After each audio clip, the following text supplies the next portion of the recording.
Hi, welcome to Behind the Pen.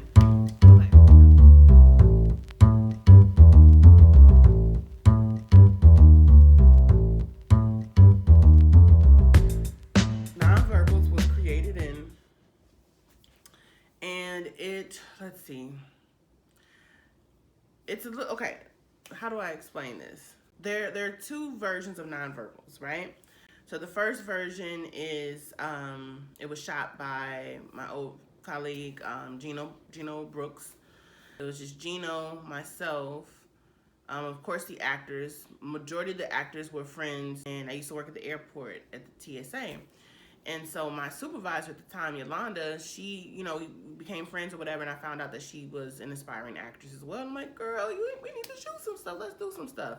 So as, things would come up, I would tell her about it or whatever. Other things I was producing, I would get her in, for those gigs. So we just became friends or whatever. So she let us shoot in her condo. She had a beautiful condo. It was like 3 levels, and it was in Compton of all places. So it was just like, what people think about certain areas is so not true or whatever. But we shot it in the course of a day, starting early and went into the night because we needed it to be dark for the first one. And everything was cool for the most part. We just, it was cool, because Gino loves to shoot. That's his passion, But because it was just the two of us, a few mistakes were made. So there's like certain scenes where you'll see a tripod in the background. Like, it's not noticeable, but if you're just kind of like, what is that thing? It's tripod. The motivation behind Nonverbals was just I wanted to do a thriller. Because quick, small backstory. My first year in LA, I was interning with like 8 different companies. And what I would do is I would split up my intern days, over the course of a week. So this company would get 2 days, this company would get a day, this company get 2 days, this company get afternoon, stuff like that. And so there was this one company, I'm not gonna share the name or the person, but they were, I was interning for this man, and he, again, I'm gonna be careful. He did the film. He was producing the film. This company was, producing this film. I won't say the name or whatever. And before the film came out, the film is out now. It's done well and all of that stuff or whatever. But he had me, without me knowing, he had me read that script because my job was to basically read the scripts that people would send in and give notes, write up notes on them or whatever, on what I thought was good. So this script comes through, or this other script comes through from, I'll say this part, from the Wayans brothers. And I'm like, this is funny. Like, I could see the character, by page 4, I could see the characters, I could hear their voices, I could see the scenery. It was just, very well written. And he was kind of like, you don't know, here, read this. So it was a Friday, he sent me home with this script or whatever, and I'm like, oh, okay, I can take it home. He's like, yeah, read it over the weekend, come back and give me, the report. I'm like, okay. So I'm all excited or whatever. I'm reading the script, page 1. I'm like, oh, okay, page 2, page 14, page 20, it was horrible. It was hard to follow. It was, just not funny, just whatever, right? And I'm like, okay, well, let me figure out what I'm gonna say to this dude when I come back, on Monday. So he calls me to the office or whatever. I give him the script back, and then he's like, so what you think? And I give him what he wants to hear, the statistics and the type of market and demographics and all those things or whatever. And he's like, okay, cool, cool. So I'm walking out the office, finna go back to my desk out there, and he's like, oh, Nicole, did you think it was funny? And then I turned around, and I was like, oh, it's a comedy? Child, why did I say that? It went all downhill from there. He ripped me apart. You hear me? He ripped me apart. And I actually, was standing up for myself for the time. I just didn't take it. I was just like, but so, and I know what's funny, and I may not have done this or done that, So we were kind of going back and forth for a minute. And then he said this word, and I did not know what that word meant. He was like, so, satire. And it kind of, I paused for a minute, and that's when he just saw that opening, and he went in and he attacked me. And he just got me, and I was just on the ground, like, not physically, but just mentally or whatever, emotionally, like just taking it. So he ripped me a new one. You don't know what you're talking about. You're stupid. You need to educate yourself. Just talk like a dog. Like, I'm just like, went home like, what? did I make the right choice moving out here? Like, he's right. I haven't been to film school. I haven't. Da da da. I haven't. When I didn't know that word and da da da. So his assignment was to go there and search up all the films that are satire, and search up what the meaning is and da da da da. Just educate myself on that word, dark comedy satire, and start watching those movies so that you can educate yourself or whatever and have a better argument to do. Now later I find out that his best friend wrote the script, so that's why he was so butthurt about it, about my reviews and stuff. And even later on, when the movie came out, guess what suggestions was in there? Everything I argued with him about that day. You know what I mean? So it's just, so that made me feel better, but it made me feel better later. And then he later came back and apologized to me, like maybe a year later. I saw him at a birthday party and he was like at the bar drunk and he was like, I should have never talked to you like that. I should have never. So that, again, but it's a year later. But in that moment, I was just like, So I did the homework. I did the research. I educated myself on what a satire was and is and blah, blah, blah.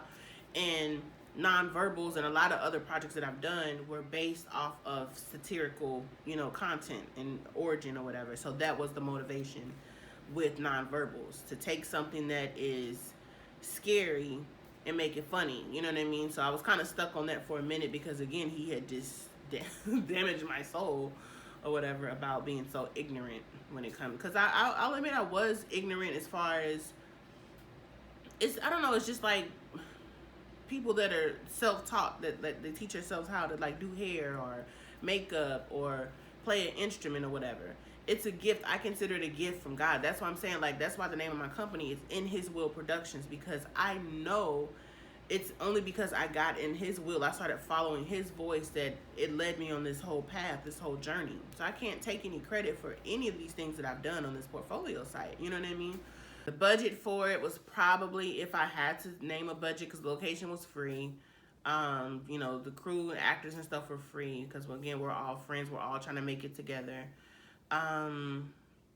So there's no real budget. I probably use EBT for the food to buy the craft services and stuff.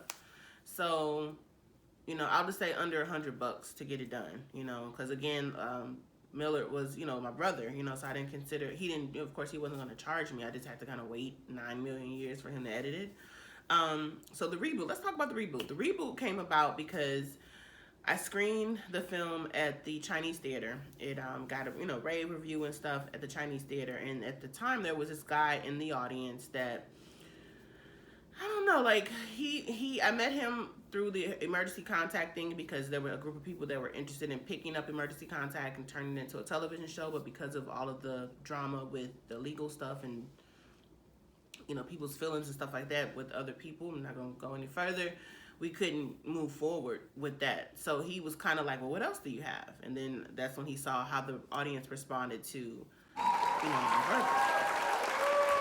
Here's the thing, when people come to LA for their first year or whatever, they have this sense of, they still have that jacket of home on, because at home, they probably are the best in whatever they love to do, because they're, but when you come out to LA, you meet 1,000 other yous, you know what I mean? And so now you have to fight and work, not fight and like, whatever, but work your way to the top of that pile of yous so that people can see the real you, you know what I mean? So, because there's a lot of counterfeit, because a lot of people have the nice gift of gab or whatever, and they can sound amazing, but you give them a shot and they're trash, you know what I mean? So, I'm not saying that he's trash, but anyway, he had this confidence where he just dogged Nonverbal. It was good or whatever, but the how it was shot was horrible. It was too dark and this and that. And this. He just had, just not ripped it apart, but he was very opinionated or whatever. And I'm like, I loved it, The music, the sound was all over the place. And da da da da da. Now I will admit, I did not like. I wanted, and again, this may be getting, again, he's my brother, so I can say this, but I wanted the edit to be a little bit better as far as, when you watch a real movie and the house is silent. Think about the movie, what's the name of it? When a Stranger Calls. It's an old throwback. When she was in that house and before that phone would ring, you could hear the crickets outside. You hear real ambience noises of night, Where in the first Nonverbals, my brother was just like, dead silence, and then then the music would pop on or whatever. Now again, it worked for scare tactics or whatever, but he just didn't do that sound design that how I wanted him to do it, because he like, nigga, that's not what I do. Like, I'm an editor, I'm a DP, I'm trying to do this or whatever. So I gave him that, and again, because it's my brother, I loved him. It was just like, all right, I ain't paying you, so I can't really beg. Beggars can't be choosy. So when this new guy spoke about the sound stuff, that I think that's what kind of like kind of hooked me. So he wanted to come on board and do the reboot. He was going to shoot it, he was going to edit it, he was going to just do it all over. But we had to recast because some stuff happened between myself and Gino, and he, of course, we stopped talking to one another, which meant that his friends, which were the actors, stopped talking to me, and it was a big big mess or whatever. We're all cool now, but at the time we were not cool. So I said, you know what? Okay, this is an opportunity for me to do it again. I've never had this opportunity. Normally, I'll just do a project, and it's just it is what it is, and it's just there, and I'll learn the lesson on the next one. So with this one, I'm like, okay, let me fix, and try to do things better. So this time I went out and I found an actress that was really, I don't want to give it away, but I found an actress that was true to the character. So that was an awesome experience to give her exposure and to work with her. We, of course, took more time. I added a second day, instead of shooting everything in one day, we took the time to do two.